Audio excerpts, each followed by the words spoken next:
Thanks, Melanie. Hello, everyone. Welcome to our first town hall meeting of 2022. Thank you very much for joining us. We have a full agenda planned for today. Melanie, if you'll go ahead and advance to the next slide, please. Our agenda consists of the following items. We're going to talk about an update on our forum, which is coming up in March. We'll give an awards committee update. We'll talk about our NAP class of 2023. And then we're going to have a couple of breakout groups that specifically focus on the future of NAP. And then we'll conclude with some closing remarks. So we have a full hour planned. With that said, I'll turn it over to Melanie to talk about a few words regarding how we're going to operate and the etiquette that we want to use. Melanie? All right. Thank you, Rick. And I think everyone is becoming more and more familiar with Zoom etiquette and virtual meetings, but just a quick couple housekeeping notes. We are recording the call today for all of the NAP members that were not able to join us. We'll make the recording available to everyone in an upcoming NAP Times edition. We do ask that everyone mute themselves and stay on mute unless you are speaking or asking a question. And feel free to use the chat box in Zoom, which is located in the module at the bottom of the screen, if you'd like to chat or ask questions of the group or an individual as we go. We will be using breakout groups later in the call, as Rick mentioned, and we'll walk you through that. It's pretty easy to join the breakout group that you're assigned to, but we can walk you through that if need be. Great, thanks, Melanie. So the first thing on our agenda is to talk about the annual forum. And we have made the decision that we are going to move forward with the live forum. It will be held in San Diego, as we previously announced. The dates are March 3rd to 5th.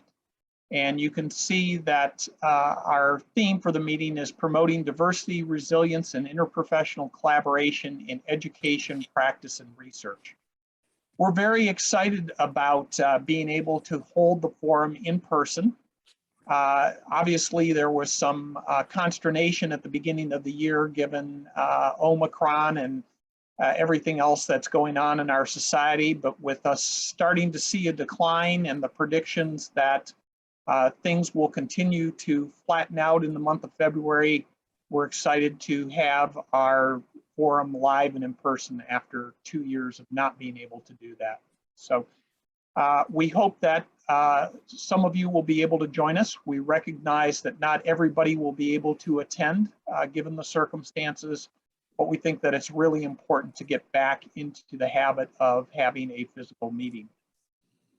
In light of that, what we have asked the academies and the Associate Collaborative Group to consider is holding a virtual meeting for their academies, for their groups ahead of the forum, in addition to the academy and ACG meetings that would take place at the actual forum.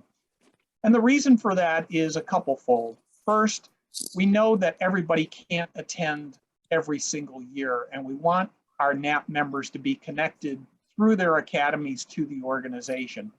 Second, we have found that by having virtual meetings, it rekindles an interest in some of the members who haven't kept up with NAP or haven't stayed current.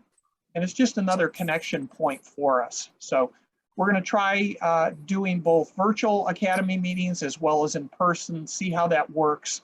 And our longer term goal is to hope to have more time at the annual forum to spend working intercollaboratively and really trying to promote our motto, which is transforming interprofessional care.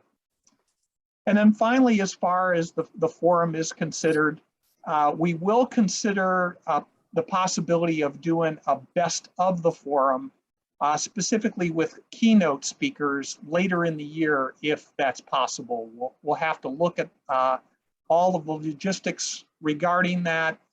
But we have been asked about the possibility of doing a hybrid meeting, and the costs are just too prohibitive to try to do both live as well as video at the same time. So we are going to consider looking at a best of the forum.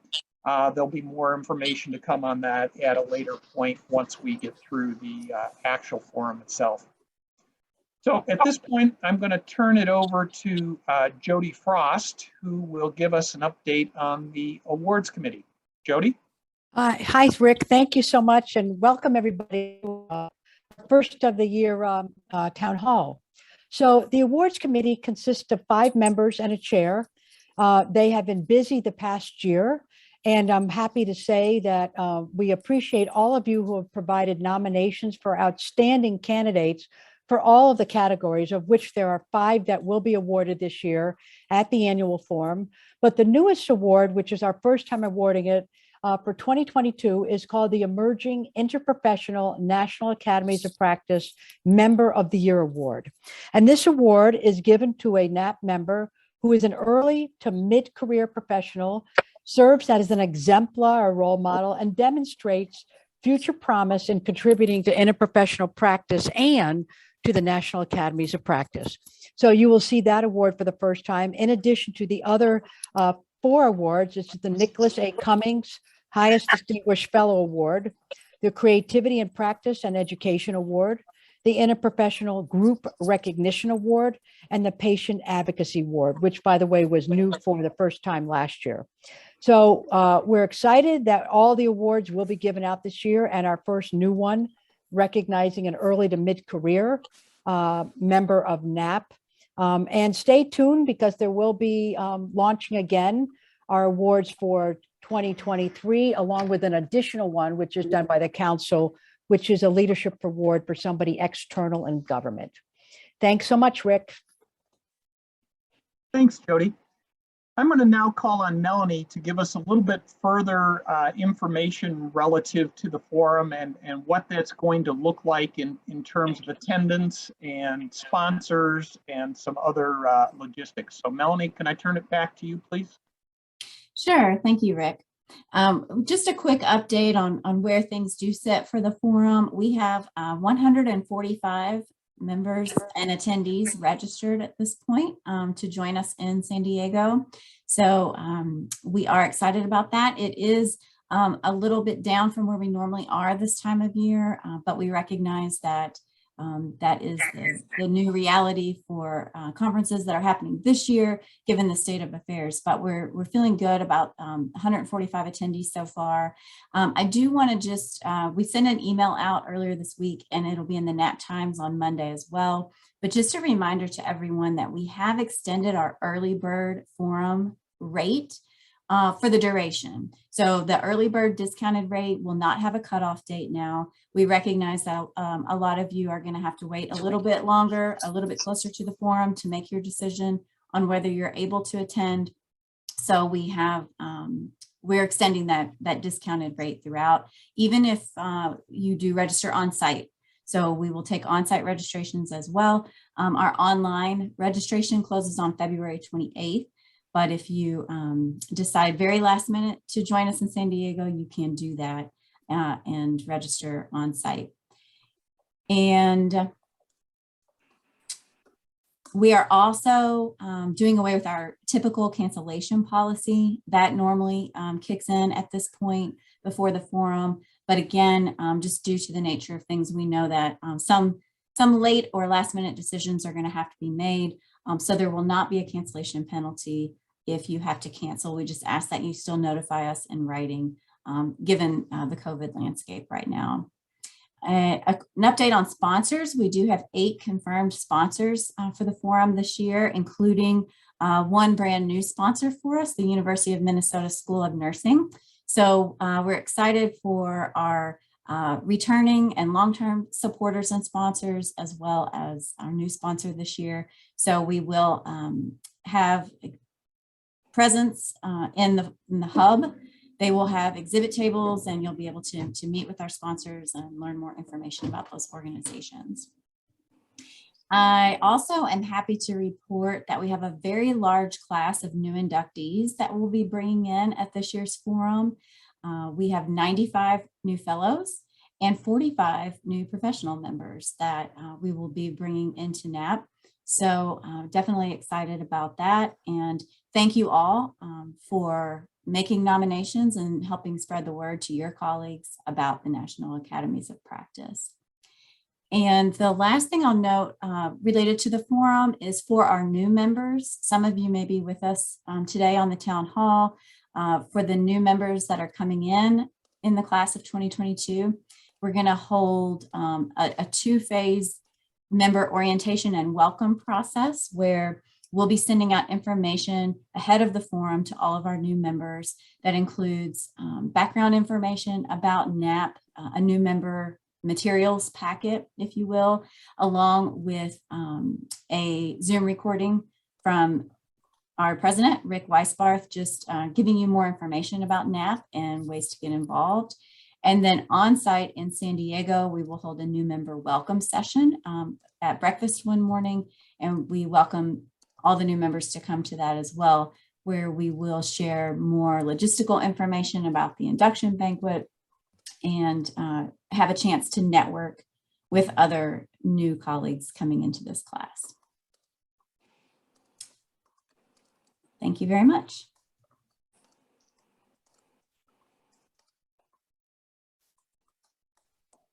Thanks, Melanie. Can I have you transition now, since we've talked about the class of 22, to talk about the class of 2023 and the nomination and application process, please? Yes. So the class of 2023 nomination form is now open. So on the NAP website under membership, there is a nominate and apply page.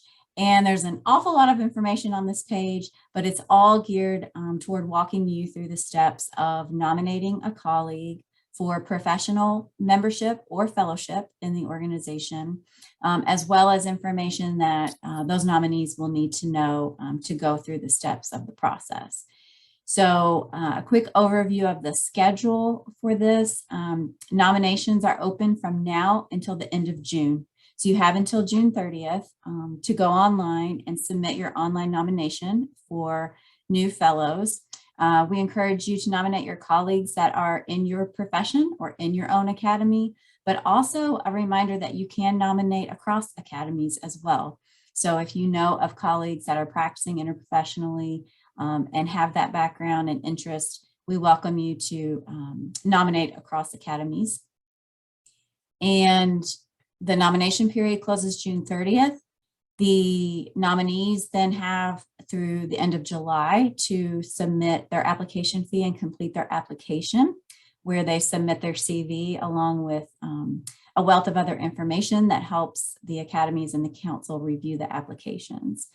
So again, this year, as is our standard pattern, those applications are reviewed and scored and voted on in the fall, and then we send out notifications to everyone who's been accepted in December. So that's the schedule for the class of 2023. Again, the information can all be found online. If you have any questions about the process, certainly reach out to us. info@napractice.org is the best email address to send questions to, but happy to talk through any details or specifics about that process and encourage you to spread the word about NAP and help nominate new members. Great, thanks, Melanie. And I just want to echo what you said, which is not only can you nominate someone within your profession or within your academy, but you can also nominate someone that you work with interprofessionally. And that really is what NAP is all about. It's the interprofessional message that we're trying to send to the healthcare community. And as our tagline says, we really want to try to transform interprofessional healthcare. We certainly have seen a trend over the last couple of years in terms of our members nominating across academies. And that really is a wonderful thing. It's the spirit of what we're all about. And I would encourage you, as Melanie mentioned, if you do work with someone in an interprofessional capacity, to please consider nominating them either for professional membership or for fellowship. It will grow our organization. It is the lifeblood of our organization to bring in new members, and it will help us fulfill our mission of really trying to transform interprofessional healthcare. So Thank you for mentioning that, Melanie, and we would encourage everyone to think about nominating someone so that we can continue to grow the Knapp family. What we'd like to do next is specifically go into breakout groups. And we have found, based on past town halls, that this is something that our membership really enjoys. And we as a leadership team enjoy hearing from you. Today, what we're going to focus on are 3 specific questions that have to do with the future of Knapp. The executive committee has decided that this year in the fall, when we normally have our strategic planning session, that we're really going to go deep on our strategic plan, looking at the next 3 to 5 years in terms of how we can transition the organization to really live to this motto of transforming interprofessional healthcare. We're proud of our past. We're celebrating our 41st year as an organization, but we're even more excited about our future. Our future is bright. And when we originally started, we tended to be more focused in our academies. As we've grown, the focus has been more on interprofessional, and that's why we really want to be the leaders in terms of transforming interprofessional healthcare and living to that mission and motto. So the 3 questions that we're going to ask you to give us some feedback on, which will be important as we go through discussions this year and into that strategic planning session in the fall, is what is your sense of agreement across Knapp around our core value of interconnectedness as a goal and a process? Are we aligned on that particular core value? The second is, what are the potential barriers to Knapp becoming more interprofessional? And third is, how can we maximize the opportunities for interprofessionalism across all academies? So those are the 3 questions that we're going to pose to you. And as I mentioned, we're really interested in hearing your particular opinions on this because it will help shape the future of Knapp. What we're going to do is break you into different breakout groups. And what we will ask is that the executive committee members or committee chairs who are part of the breakout groups serve as facilitators and help guide through those 3 questions that we pose to you. So if an executive committee member or a committee chair can serve as the liaison in the group, we would greatly appreciate it. We will ask the facilitators to come back to us with overall themes and comments. So if you could take some notes, that'd be great. And then we'll come back at the end of our time together about 5 to 7 minutes before we come to the top of the hour to kind of close and just talk about some of the recurring themes that came up in the discussion. So Melanie, if I can turn it back to you to do the magic of Zoom breakout groups, that would be great. All right, definitely. And I think the way the groups are divided, I think that I have an EC member in each group. I know Victoria, Denise, Julie, Jody, Joanne Weissley, and yourself, Rick, are all in different groups. So if you can help us facilitate, and I posted the questions in the chat, and if you can take a few notes or designate someone in your group to take some notes, because we can't record the breakout groups. So if you can just take some notes that are shared with me after the call so we can continue to look at the feedback, that would be great. So you should see the breakout groups popping up here on your screen. And as Rick said, we'll come back at about 5 minutes to the top of the hour.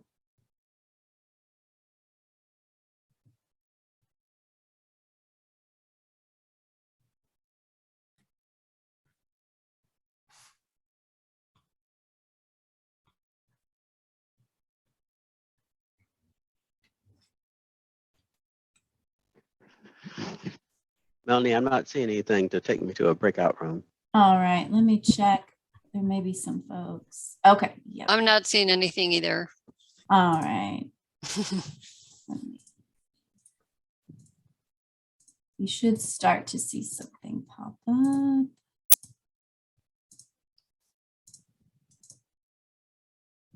How about now? Yeah, now. Okay, perfect. Thank you all.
Melanie, Yes.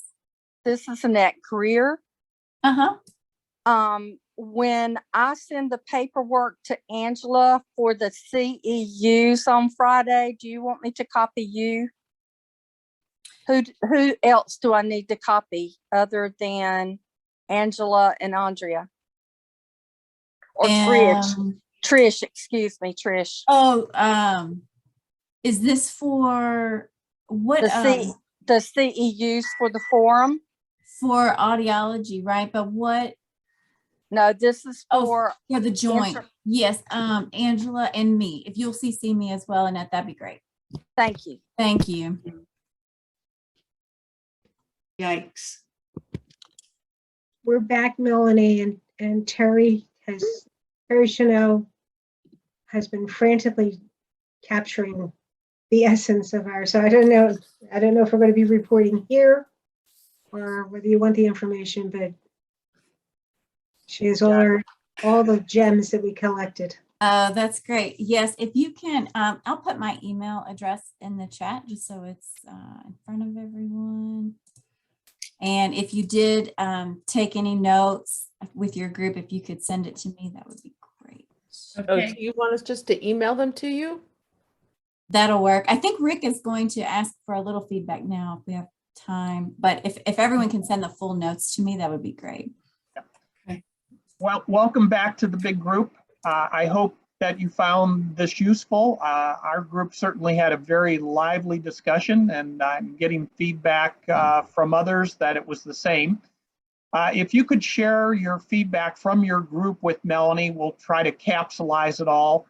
I think if I understood correctly, the first question, the sense of agreement around interconnectedness, yes, there is agreement, but the way it was phrased in our group, if we're on a journey and we're trying to go from 0 to 1,000, we're not quite there yet. There's certainly been a lot of improvement over recent years relative to the core value of interconnectedness. A lot of it goes back to the history of NAP being very honorific in the very beginning and being very siloed, but we're on the right path. In terms of barriers, there were a number of different ones that were addressed in terms of being potential barriers, but at the same time that they were discussed as being potential barriers, there was also the flip side of there are opportunities there to maximize the opportunities for interprofessionalism across academies. So once again, I really appreciate you being present today. We've had a full group and everybody's almost stayed on almost the entire time, which is great. It shows the excitement that you have for NAP, and it's what's going to propel us into the future. So on behalf of the entire executive committee, thank you very much for being a NAP member. Thank you for being here today. Thank you for sharing your thoughts with us. If you're able to join us in San Diego, great. We look forward to welcoming you. And if not, we will continue to communicate with you throughout the year. And we want you to be very much a part of our journey in terms of transforming interprofessional healthcare. So thank you again. I hope everybody has a good rest of the day with all the weather that is taking place. I hope everyone stays safe. I hope everyone stays healthy in light of the variants that are going around, and continue to do what you do each and every day, which is take care of patients and help educate future practitioners to be a part of the NAP family. So thanks everyone. Have a great rest of the day, and we'll be in touch with you. Take care. Thanks. Thanks, everyone. Bye. See you, everybody. Thanks.